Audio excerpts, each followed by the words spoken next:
अस्सलाम वालेकुम। उम्मीद है आप सब खैरियत से होंगे।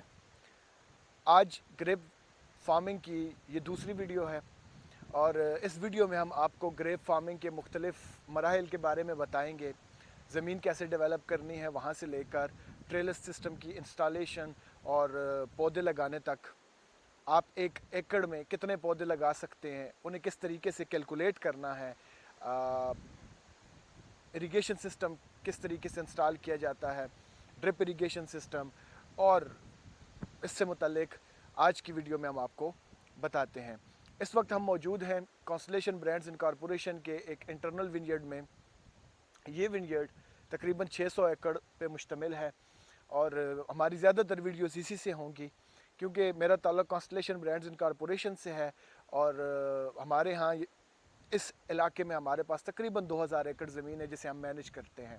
हम 7 लोग हैं और 7 लोग 2000 एकड़ ज़मीन को मैनेज करते हैं। तकरीबन पर पर्सन 300 एकड़ ज़मीन आती है।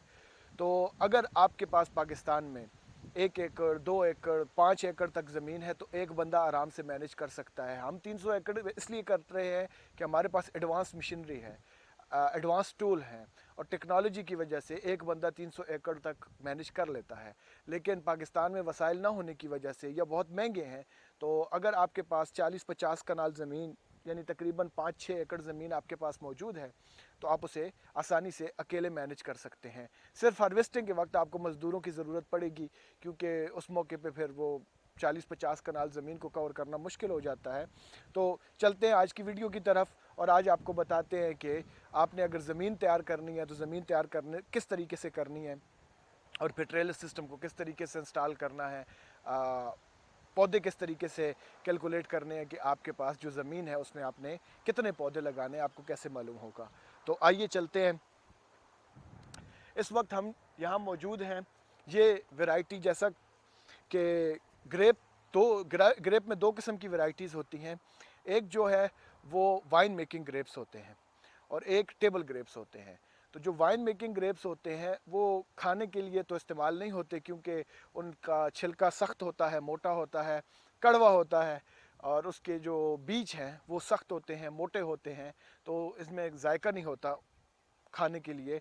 और दूसरे जो ग्रेप्स हैं वो टेबल ग्रेप्स हैं जो हम रोज़मर्रा इस्तेमाल करते हैं, जैसे चमन वाला अंगूर हो गया या रेड रूबी वगैरह जो पाकिस्तान में हम मार्केट से ख़रीदते हैं। तो यहाँ इस जिस एरिया में हम मौजूद हैं यहाँ पर ज़्यादातर वाइन बेस ग्रेप हैं। तो इन ग्रेप्स का ये होता है कि दोनों ग्रेप्स के जो फार्मिंग का तरीक़ेकार है वो सेम है, इसमें कोई फ़र्क नहीं होता, सेम तरीके से सेम ऑपरेशंस किए जाते हैं। सिर्फ फ़र्क ये होता है कि हार्वेस्टिंग के बाद ये जो वाइन प्रोड्यूस करने वाले ग्रेप्स हैं ये वाइनरी चले जाते हैं, इनसे जूस एक्सट्रैक्ट किया जाता है और उसके बाद जूस से वाइन बनती है। जो टेबल ग्रेप्स होते हैं वो हम मार्केट में बेच देते हैं और मार्केट में फिर वो लोगों के इस्तेमाल में आते हैं, खाने के लिए इस्तेमाल होते हैं। एक और फ़र्क इनमें जो होता है वो ये कि ये जो ग्रेप्स हैं वाइन मेकिंग ग्रेप्स, इनकी हार्वेस्टिंग ज़्यादातर मशीन से की जाती है क्योंकि ये बड़े पैमाने पर इनकी काश्तकारी होती है और इनका जो एंड प्रोडक्ट है इन्हें जूस चाहिए होता है। तो जूस से को फिर ये आगे अपने जो जिस तरह की भी ये वाइन बनाना चाहते हैं उस तरह से इस्तेमाल करते हैं, जबकि टेबल ग्रेप्स की हार्वेस्टिंग हम हाथ से करते हैं। और क्योंकि अगर उससे मशीन से उसकी हार्वेस्टिंग करेंगे तो फिर वो खाने लायक नहीं रहेगा, ये जल्दी ख़राब हो जाएगा। तो शुरू करते हैं। ये जो सिस्टम आपको नज़र आ रहा है, ये जो पोल है, ये जो तारें आपको नज़र आ रही हैं, वायर्स, ये इसे ट्रेलस सिस्टम कहते हैं। ये अंगूर की काश्तकारी के लिए रीढ़ की हड्डी के तौर पर आप इसे समझ सकते हैं। इसका फ़ायदा क्या होता है? इसका फ़ायदा ये होता है कि ये ट्रेलस सिस्टम, ये जो तारें आपको नज़र आ रही हैं, अगर कैमरा मैन आपको दिखा सके तो ये नए पौधे हैं। इनका तकरीबन 1 साल हुआ है, 1 साल पहले हमने ये लगाए थे। तो अगर आप इनको देखें तो ये जो 5 किस्म की वायर्स आपको यहाँ पे नज़र आ रही हैं, ये जो ट्रेलस सिस्टम है इसे VSP ट्रेलस सिस्टम कहते हैं।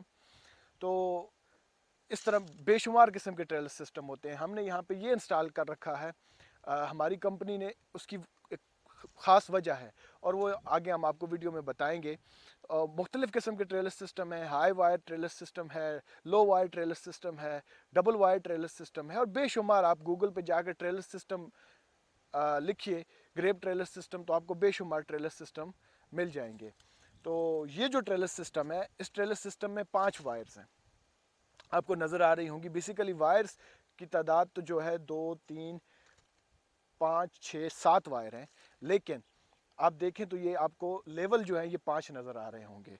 तो ये जो सबसे नीचे वाली वायर है, यहाँ से शुरू करते हैं, ये तकरीबन ज़मीन से 1-1.5 फीट ऊपर होती है। इस वायर का मकसद इरिगेशन होस को होल्ड करना है। क्यों?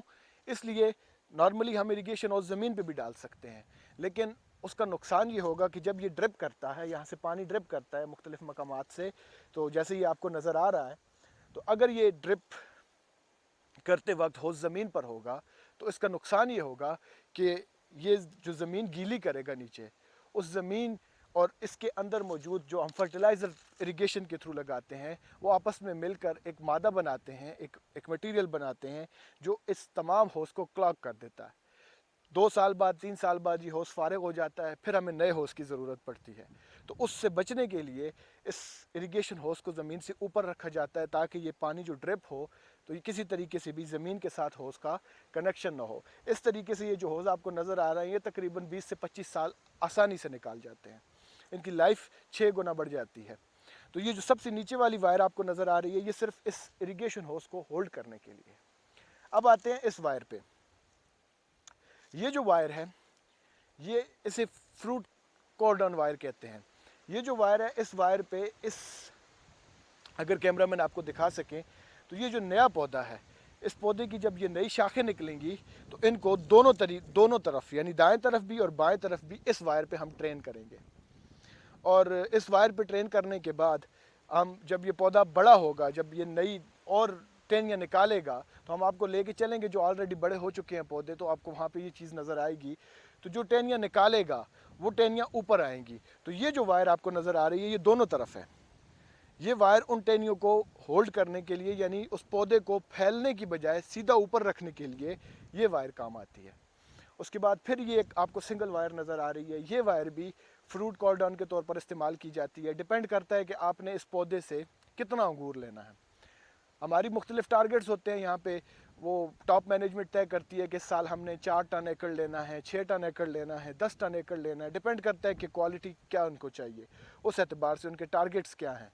तो बाज़ औक़ात हम सिर्फ पौधे को सिर्फ नीचे वाली कॉर्डन पे ट्रेन करते हैं, और जब हमारा टारगेट 2 टन से 4 टन एकड़ होता है तो फिर हम ये करते हैं। अगर हमारा टारगेट 8 टन एकड़ है तो फिर हम एक पौधे से 4 टहनियाँ निकालेंगे जो इस कॉर्डन पे जाएंगी और उसके बाद इस कॉर्डन पे जाएंगी।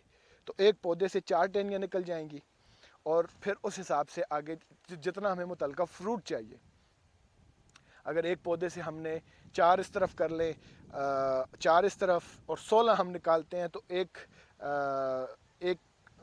हम उसे देसी ज़बान में मटियाँ कहते हैं, और यहाँ पे हम उन्हें स्पर्स कहते हैं। तो अगर हम 16 स्पर इस पे छोड़ें और हर स्पर से 2 क्लस्टर हम लें, तो हमारे पास तकरीबन 16, 32, तकरीबन हमारे पास 32 से 50 क्लस्टर्स आ जाते हैं। फिर डिपेंड करता है, खैर वो जब हम आगे जाएंगे एस्टिमेशन वगैरह के बारे में तो फिर हम आपको बताएंगे, अभी बेसिक्स तक रहते हैं।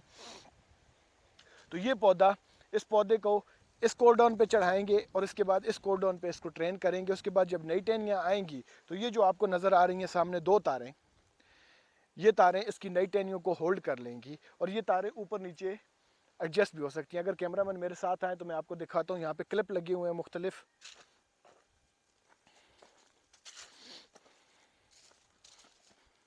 अगर आप यहाँ गौर से देखें तो आपको ये लाल क्लिप और ये काले क्लिप नज़र आएंगे। हर 4 पौधों के बाद हमने ये एक यहाँ पे पोल लगा रखा है, और इस पोल में ये क्लिप, 4 क्लिप मेरी इस पोल के दाएं तरफ हैं और 6 क्लिप इसके बाएं तरफ हैं, यानी एक पोल पे 10 क्लिप मौजूद हैं। ये एक VSP सिस्टम है। तो VSP सिस्टम की ये ज़रूरत है। मुख्तलिफ सिस्टम में जब हम जाएंगे तो वहाँ पर आपको ये ट्रेलिस सिस्टम नहीं, मुख्तलिफ ट्रेलिस सिस्टम नज़र आएगा। तो हम आपको गाहे बगाहे उससे आगाह करते रहेंगे, बताते रहेंगे कि उसका क्या फ़ायदा है, इसका क्या फ़ायदा। अब इसका ये होता है कि जब ये पौधा बड़ा हो गया और इसको, ये जो लाल वाली वायर है ये आप देख रहे हैं, ये फ्रूट कॉर्डन की है। तो जब ये इस पर ट्रेन हो जाएगा और नई टहनियाँ निकालेगा मज़ीद, तो फिर ये जो वायर हैं ये नॉर्मली स्टार्ट यहाँ से होता है। हम इनको निकाल लेते हैं बाहर।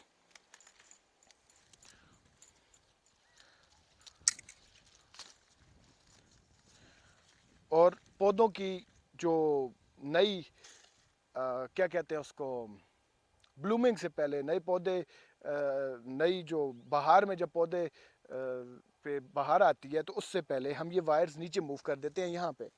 तो जब ये पौधों की नई टहनियाँ आनी शुरू होती हैं तो फिर हम इन वायर्स को एक एक करके ऊपर उठाते जाते हैं और फिर इनको इन क्लिप्स में डालते जाते हैं, जिसके नतीजे में ये वायर्स होल्ड कर लेती हैं इन टहनियों को। इसका फ़ायदा क्या होता है? फ़ायदा ये होता है कि इससे पौधा खड़ा खड़ा हो जाता है। तो जब हम स्प्रे करते हैं इसके ऊपर तो हम थोड़ा स्प्रे करते हैं और वो अंदर तक पौधे के पहुंच जाता है, यानी हमारा जो फ्रूट है वो महफूज रहता है। इसका एक और फ़ायदा ये है कि हर साल हम नई टेनी को इस फ्रूट कॉर्डन पे ट्रेन करते हैं और हर साल नई टेनी की वजह से जो हमारे पास फसल आता है वो बेहतर आता है, उसकी क्वालिटी अच्छी होती है। हम आपको दिखाएंगे मुख्तलिफ ट्रेलिस सिस्टम, तो वहाँ पे मैं आपको बताऊंगा कि बाज़ लोग क्या करते हैं, जो पुराने ट्रेलिस सिस्टम है उनमें यहाँ से पौधा आया और पौधे को एक दफ़ा ही वो फ्रूट कॉर्डन पे ट्रेन कर देते हैं। वक्त गुजरने के साथ वो पौधा बूढ़ा होता जाता है। नतीजा क्या होता है कि वही पुराना जो उसका शूट है, वही पुराने शूट से नई नई टहनियाँ निकलती हैं, जिसके नतीजे में ये होता है कि उसकी जो प्रोडक्टिविटी है वो कम होती जाती है, उसमें बीमारी पकड़ने के चांसेस बढ़ते जाते हैं। जबकि इस सिस्टम के अंदर हर साल नए शूट्स आते हैं, हर साल ये नई टहनियाँ आती हैं शूट पे और इन नई टहनियों को हम ट्रेन करते हैं, जिसके नतीजे में एक तो क्वालिटी अच्छी आती है।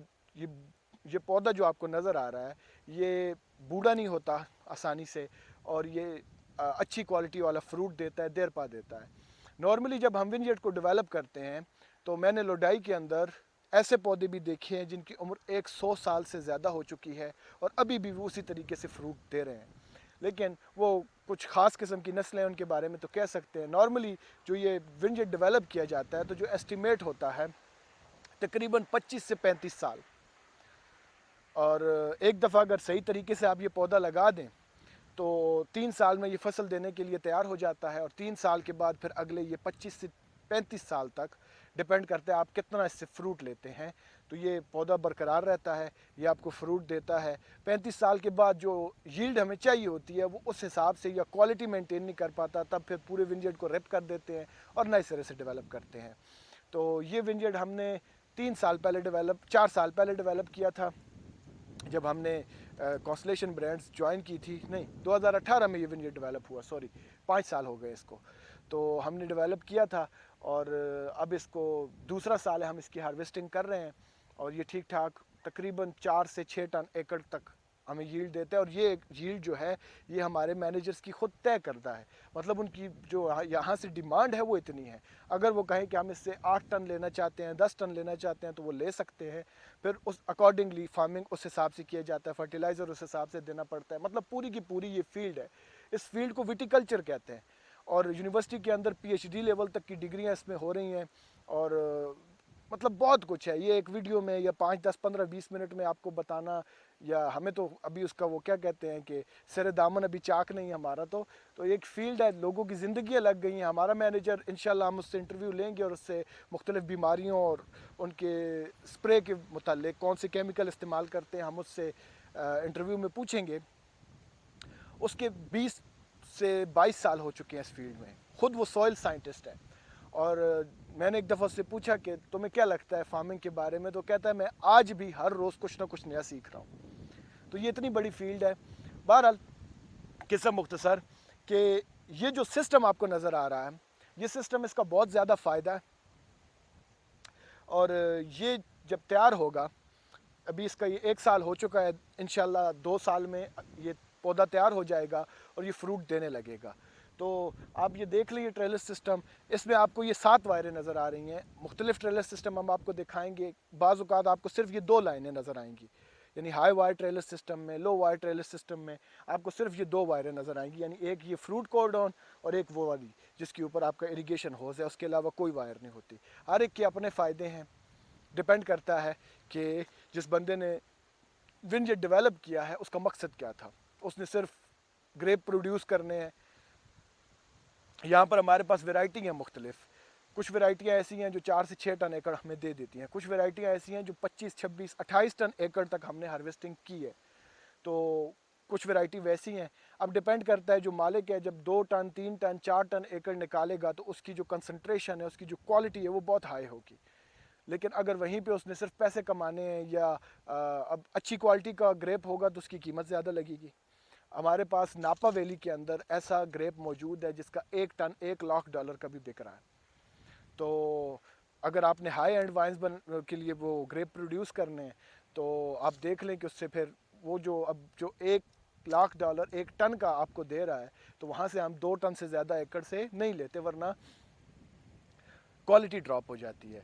दूसरी तरफ ये है कि आपने सिर्फ पैसे कमाने हैं, यानी $300-400 टन, $500 टन आपने वाइनरी को अपना ग्रेप बेचना है, तो फिर आप 26 टन निकालें, 28 टन निकालें।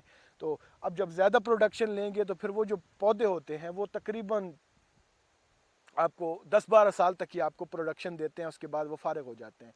तो अगर आप तरीके से चलें और इन पे भी बोझ ना पड़े, क्वालिटी भी अच्छी आए, तो 6 से 8 टन एकड़ जो है वो नॉर्मल रेंज है हमारे यहाँ। तो उस हिसाब से फिर वो चलते हैं और 25, 30, 35 साल तक वो ग्रेप चलते रहते हैं, अपना देते रहते हैं फ्रूट। अब हम आपको बताते हैं ये सिस्टम डेवलप कैसे होगा। फ़र्ज़ करें आपके पास 1 एकड़ ज़मीन है पाकिस्तान में। तो अगर कैमरामैन मेरे साथ आए,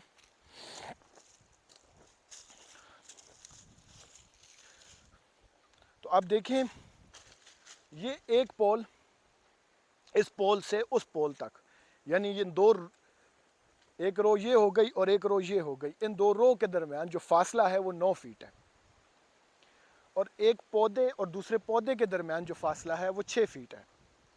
तो नॉर्मली 1 एकड़ के अंदर 43,560 स्क्वायर फीट होते हैं, यानी 43,560 स्क्वायर फीट 1 एकड़ में होते हैं।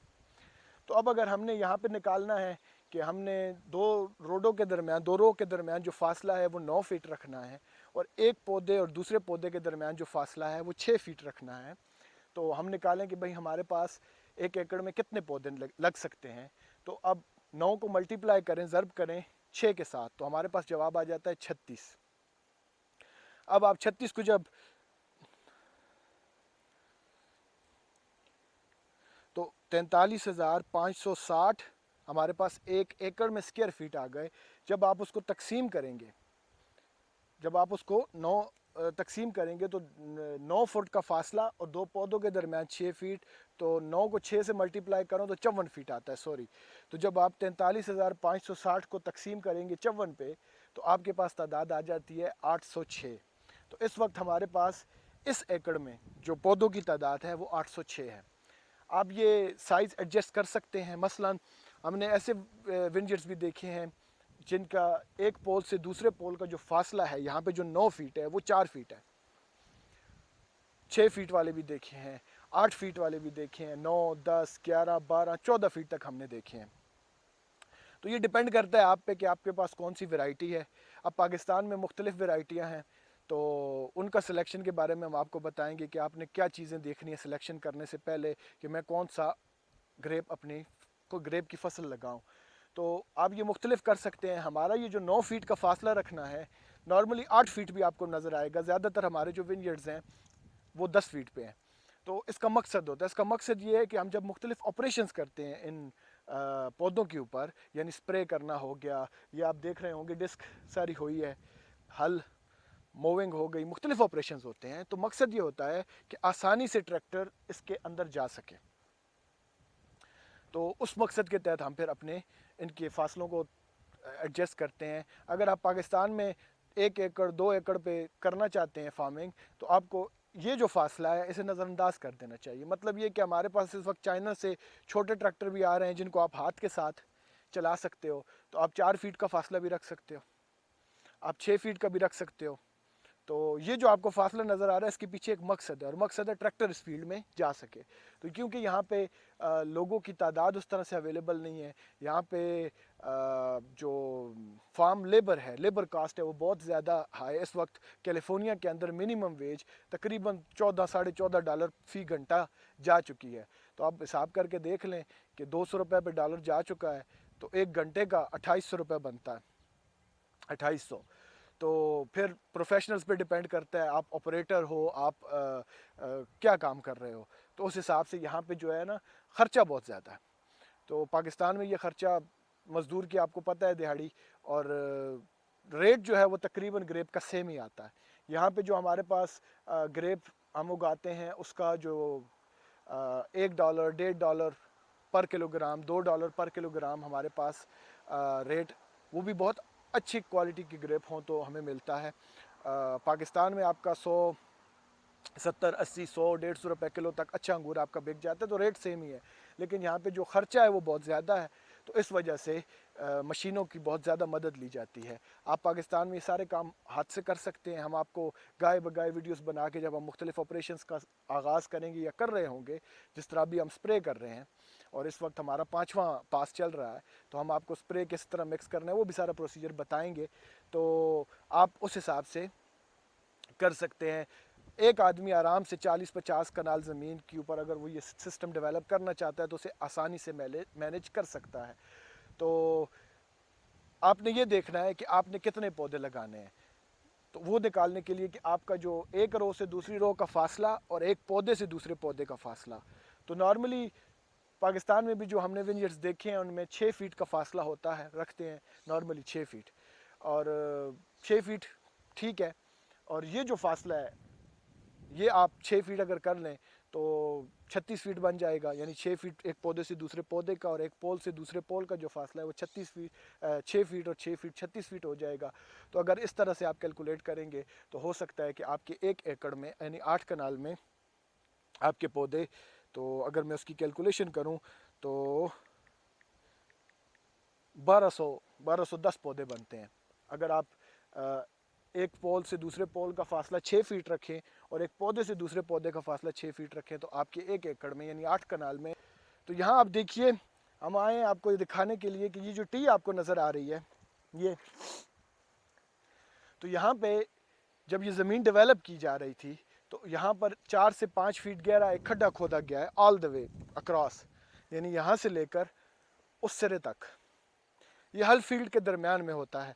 बाज़ औक़ात यहाँ पे हमने देखा है कि ये 2 खड्डे भी मौजूद हैं, यानी एक थोड़ा आगे करके होगा और एक यहाँ पे होगा। ये अब यहाँ पे हमने, इसका एक मकसद था जिसके तहत हमने एक रिकमेंड किया था और उन्होंने एक ही लगवा के दिया हमें। तो ये नीचे जो है 4 इंची का पाइप होता है जो पंप से जुड़ा है। आप 6 इंची का भी यूज़ कर सकते हैं, 4 इंच सिर्फ प्रेशर के मकसद के लिए, और वो इसलिए कि यहाँ पे अब ये 600 एकड़ को एक पंप कवर कर रहा है, तो प्रेशर बनाए रखने के लिए भी, फिर इरिगेशन वगैरह भी हम इस्तेमाल करते हैं तो उसके लिए भी, तो ये एक सेंटर में 5 फीट का खड्डा खोद के, ये सारा ट्रेलर सिस्टम लगाने से पहले की बात मैं कर रहा हूँ। ज़मीन हमवार की, फिर आपने एक खड्डा बनाया, उसमें आपने 4 इंची का पाइप बिछाया और उस पाइप को आपने मेन पंप के साथ कनेक्ट करना है और ये सिर्फ पानी के लिए इस्तेमाल होगा। उसके बाद उस पाइप के ऊपर हर 9 फीट के बाद ये राइज़र उठाए गए हैं जो आपको यहाँ पे नज़र आ रहे हैं, इसे राइज़र कहते हैं। ये नीचे 4-5 फीट जो पाइप मौजूद है उस पाइप से ये राइज़र को उठाया गया और ऊपर लाया गया। उसके बाद ये आपको नज़र आ रहा होगा एक छोटा सा पीस, ये इसके साथ वाल लगा हुआ है। अगर कैमरा मैन आपको दिखा सकें, इस तरफ आए, आप ये देखें, इसके साथ ये एक वाल लगा हुआ है छोटा सा। ये आपको मार्केट से इजीली अवेलेबल है। अगर हम इसको बंद करना चाहते हैं, लगाना चाहते हैं ये इस मकसद के लिए, फिर उसके बाद इसके ऊपर एक टी लग जाती है और टी फिर ये इस तरफ की ट्यूब को और इस तरफ की ट्यूब टी के साथ कनेक्ट हो जाते हैं, तो ये पानी फिर बराबर तरीके से दोनों तरफ जाता है। आपकी ज़रूरत के मुताबिक अगर आपकी 1 एकड़ ज़मीन है, 2 है, 5 एकड़ है, 10 एकड़ है, तो ये एक सेंटर के अंदर आपका जो पाइप है ये काफ़ी है। अगर आपके पास ज़्यादा बड़े ब्लॉक्स हैं, यहाँ पे हमारे पास इस वक्त इस विनियर्ड में 23 ब्लॉक हैं और हर ब्लॉक तकरीबन 25 एकड़ पे मुश्तमिल है। तो उनको प्रेशर बाहर रखने के लिए, बराबर पानी देने के लिए, तो हमें फिर बड़े पंप्स और उस हिसाब से फिर अकॉर्डिंगली सारी कैलकुलेशंस जो एक्सपर्ट्स हैं यहाँ पे करते हैं, तो उन्होंने वो सब डिवाइड किया। आप अगर यहाँ पे देखें तो ये वाल लगे हुए हैं, ये आसानी से पाकिस्तान में आपको अवेलेबल हो जाएंगे। हमारे पास जो पंप सिस्टम है वो बहुत एडवांस है कि आप घर से बैठ के पंप चला सकते हो मोबाइल फ़ोन के थ्रू।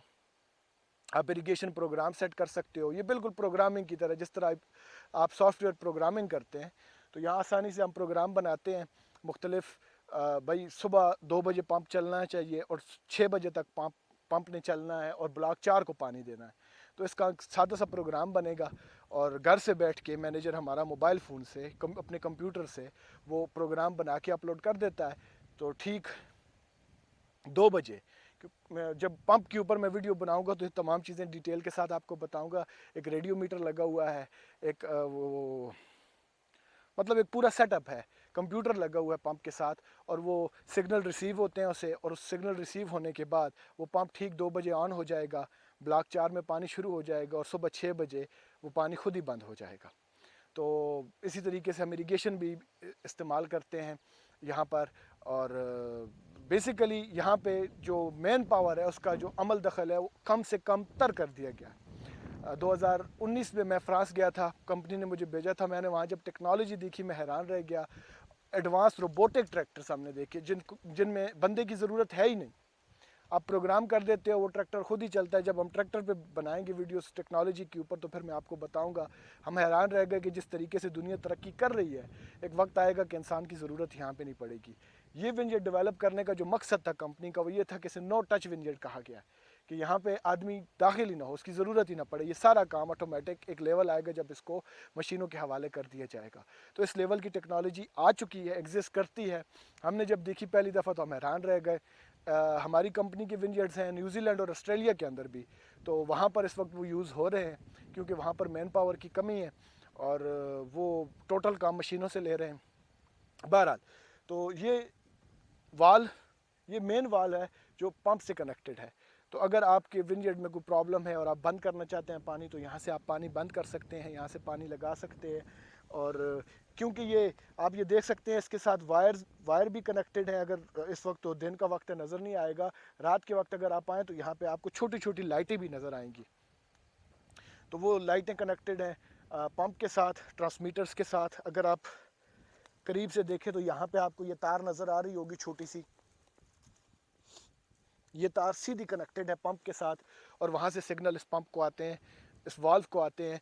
पंप चल रहा होता है तो फिर ये जो इसके साथ लगे हैं वाल्व, इनके ज़रिए से उन्हें कंट्रोल किया जाता है। यानी तुम पंप को ऑर्डर किया गया कि तुमने 2 बजे चलना है प्रोग्राम के थ्रू, और 6 बजे तक तुमने ब्लॉक 4 को पानी देना है, और 6 बजे के बाद तुमने ब्लॉक 5 को पानी लगाना शुरू कर देना है। 6 बजे ब्लॉक 4 को बंद हो जाएगा, ब्लॉक 5 को लगना शुरू हो जाएगा।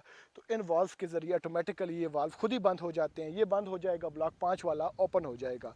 तो लगातार पंप चलते हैं और गर्मियों के सीज़न में 8-8 घंटे, 12-12 घंटे, और वो एट अ टाइम 2-2, 3-3 ब्लॉक्स को पानी लगा हुआ होता है। फिर वहाँ से बंद होता है और अगले ब्लॉक्स में शुरू हो जाता है। तो यहाँ पे तो ये आप पाकिस्तान में आसानी के साथ, मतलब ये टेक्नोलॉजी इनकी सहूलत की, लेकिन कि हाँ मैन पावर को अफोर्ड करना बहुत मुश्किल है, बहुत महंगा पड़ता है। तो आप ये काम आसानी से कर सकते हैं, मैनुअल हो जाएगा। यहाँ पे ऑटोमेटिक हो रहा है, यहाँ पे ख़र्चे बहुत हैं, तो वहाँ पे आप आसानी से मैनुअल कर सकते हैं। एक और काम, अगर आपका विंजेट ऑलरेडी डेवलप हो चुका है, तो जिस तरीके से ये दरमियान में हमने खड्डा बना के एक पाइप डाला था, तो आप विंजेट की दाएं तरफ या विंजेट के बाएं तरफ पोलों के बाहर भी, तो यहाँ पे अगर आप देखें ये 5 साल पुराने पौधे हैं और ये वो वायर आ गई। अच्छा, इस तरफ की उस तरफ आ जाते हैं क्योंकि वहाँ पे वो घना है। ये देखें, ये पौधा आ गया और ये आपकी आ गई फ्रूट कोर्डन। तो ये आप देख रहे हैं यहाँ पे ये टहनी ये बांध दी गई है यहाँ पे, और इसके ऊपर ये फ्रूट आ रहा है। उसके बाद ऊपर वाली कोर्डन पे ये टहनी अगर आप दिखा सकें नज़दीक ला के, तो ये टहनी आपको नज़र आ रही है, ये इसके ऊपर बांधी है, यानी यहाँ पे फ्रूट होगा, यहाँ पे फ्रूट होगा। ये जो टहनी है, सॉरी वायर है, और ये वायर सिर्फ टहनियों को कंट्रोल करने के लिए, कि अगर ये वायर ना होती तो ये पूरा पौधा नीचे गिरा हुआ होता। तो इन वायर्स के ज़रिए से इसकी टहनियों को ऊपर उठाया गया, और आप ये देखें कि ये किस तरीके से कंट्रोल है। अभी ये टहनी बाद में गालबन आई होगी। तो ये इस तरीके से पौधा बिल्कुल खड़ा हो जाता है। इसका फ़ायदा क्या होता है? इसका फ़ायदा ये है कि जब हम स्प्रे करने के लिए आते हैं, तो जो स्प्रे यहाँ से आती है वो स्प्रे इस पौधे की अंदर तक चली जाती है। अगर ये फैला हुआ हो, जैसे ये देखें ये पौधा आपको नज़र आ रहा होगा, अगर इस तरीके से ये फैला हुआ है और हम मुख्तलिफ विनयर्ड्स में जाएंगे तो आपको दिखाएंगे कि वहाँ पे जो डिफरेंट ट्रेलिस सिस्टम की वजह से जो प्रॉब्लम्स हैं और जो फ़ायदे हैं, तो यहाँ पे ये पौधा खड़ा है सारे का सारा, तो यहाँ से अगर थोड़े प्रेशर के साथ भी स्प्रे आती है तो ये पूरे प्लांट को कवर करती है, इसके अंदर तक चली जाती है। और दूसरी तरफ से भी स्प्रे आती है, तो वो जब हम मशीन में आपको दिखाएंगे कि हमारे पास एडवांस मशीन है। अगर यहाँ पर वो पाकिस्तान की वो जो सादा स्प्रेयर हैं जो बैकपैक की तरह पहन के आप हाथ से स्प्रे करते हैं, उसके साथ भी अगर इस पर स्प्रे किया जाए तो ये अंदर तक चली जाएगी और इस पौधे को मुख्तलिफ़ बीमारियों से, कीड़ों से बचाएगी। और बेसिक मकसद इसका ये है कि ये जो टहनियाँ हैं, ये टहनियाँ सीधी ऊपर की तरफ निकलें और ऊपर की तरफ बढ़ें, ताकि ये टहनियाँ यहाँ ना आए। जब स्प्रे किया जाए इनके ऊपर तो प्रॉपरली ये स्प्रे हों, और हार्वेस्टिंग में भी इसका बहुत बड़ा हमें हेल्प होती है मशीनों के साथ। तो इस सिस्टम का जो सबसे बड़ा फ़ायदा है वो ये फ़ायदा है कि थोड़े स्प्रे के साथ आप ज़्यादा एरिया को कवर कर सकें और प्लांट को अच्छे तरीके से आप कवर कर सकें। तो ये आ गया हमारे पास VSP सिस्टम। इसकी मुख्तलिफ़ शक्लें हो सकती हैं। VSP सिस्टम बेसिकली होता ही है कि मुख्तलिफ़ एक से ज़्यादा ये जो वायर कॉर्डन्स हैं उसमें पाई जाती हैं और ये एडजस्टेबल होती हैं, इनको ऊपर नीचे हम कर सकते हैं। जब ये मज़ीद बड़े होंगे तो जो हमने आपको क्लिप्स दिखाए थे, ये वायर्स ऊपर वाले क्लिप में मूव होती जाएगी और ये पौधे को स्टिल खड़ा ही रखेगी, इसको फैलने नहीं देगी। और ये अगर आप थोड़ा सा पीछे होकर इसको देखें तो आप देखेंगे कि आपको पूरी पूरी दीवारें नज़र आ रही हैं अंगूर की रोड के अंदर। तो अगर ये वायर ना होती जो टहनियों को कंट्रोल कर रही है तो ये जंगल बना हुआ होता। तो जंगल का नुकसान ये होता है कि फिर वहाँ पे प्रॉपरली स्प्रे नहीं कर सकते। अगर आपने ट्रैक्टर दाखिल करना है तो वो फिर डैमेज करेगा पौधों को। तो ये जो आप अगर देखें तो ये आपको दीवार की तरह खड़ा खड़ा नज़र आएगा। इस वक्त हवा चल रही है, कुछ टहनियाँ बाहर आई हैं, कुछ रोड होंगे जो थोड़े बहुत अनऑर्गेनाइज्ड हैं, लेकिन अगर आप गौर से देखें तो ये आपको एक दीवार की शक्ल में नज़र आएंगे। और इसका फ़ायदा ये है कि स्प्रे के अंदर इसका फ़ायदा होता है, बीमारियों से बचने में ये जो सिस्टम है ये काफ़ी हद तक मदद करता है। और ऑब्वियसली कि फिर स्प्रे है जो केमिकल है कि कौन सा केमिकल इस्तेमाल करना है वो अपनी जगह पे, लेकिन केमिकल तब काम करेगा जब वो प्रॉपरली अप्लाइड होगा। तो इस सिस्टम में वो प्रॉपरली अप्लाई होता है। इरिगेशन हमने कवर कर दिया, आपको डेवलप करने के लिए विनयर्ड 1 एकड़ में कितने पौधे होंगे वो कवर कर दिया, और ट्रेलर सिस्टम हमने आपको दिखा दिया। इंशाल्लाह अगली वीडियो में मज़ीद विनयर्ड्स की हम विज़िट करेंगे, मुख्तलिफ़ ऑपरेशंस पे वीडियोस बनाएंगे, मुख्तलिफ़ ट्रेलर सिस्टम पे वीडियो बनाएंगे।